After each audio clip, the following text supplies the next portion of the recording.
tous mes meilleurs conseils pour se lever plus facilement le matin. Sache que si tu es le genre de personne à directement sauter de ton lit dès que ton réveil sonne, je suis extrêmement jalouse de toi parce que je suis absolument tout le contraire. Mes conseils qui est super important, mais prépare toutes tes affaires la veille, tes vêtements, ton sac, etc. Parce que sinon, dès le matin, tu vas te poser 1 milliard de questions. On sera déjà ta journée avec la flemme. Si t'as préparé tes vêtements, ton sac, etc., t'as juste à sortir de ton lit et sauter dans ton slip. Deuxième conseil, choisis un réveil good vibes parce que franchement, si t'as le réveil Apple, moi, il me fait faire des crises de panique. Je me réveille en sursaut. Comment veux-tu commencer la journée du bon pied si t'es réveillé en étant attaqué comme ça? On sait pas non plus de choisir une musique que t'aimes bien parce qu'après elle va t'écœurer, surtout si t'es pas du matin et tout, tu pourras plus l'écouter, elle va te saouler. Tu sais qu'il y a pas mal de personnes qui ont le réveil Gossip Girl et il met trop de bonne humeur. Moi j'ai celui-ci.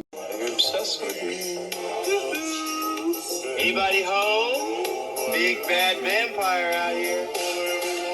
Obligée de me réveiller de bonne humeur parce que je suis là en mode et votre Salvatore en fait, mon crush ultime. Troisième conseil, quand ton réveil sonne, fais des étirements vraiment, ne reste pas dans la même position dans laquelle tu te trouves parce que vraiment tu vas te rendormir. Alors que si tu étires tous les membres de ton corps, ton cerveau il va comprendre qu'il faut se réveiller. Quatrième conseil, respecte tes cycles du sommeil, c'est super important. Combien de fois on s'est réveillé avant notre réveil en forme? Tu te dis oh il reste 1 heure de sommeil, je vais me rendormir, et puis tu te réveilles et t'es encore plus fatigué que quand tu t'étais réveillé 1 heure plus tôt. C'est normal, t'as complètement brisé ton cycle du sommeil, tu t'es réveillé en plein milieu et du coup c'est pour ça que t'es extrêmement fatigué. Enfin, cinquième et dernier conseil, dors dans une chambre à température ambiante parce que si t'as trop chaud, tu vas être trop mal, tu vas avoir une narine qui se bouge, ça va être super désagréable. Mais si tu dors dans une pièce où il fait trop froid, tu vas te réveiller et tu auras que la flemme de sortir de ton lit. Tu te diras mais il fait trop froid, je reste au lit.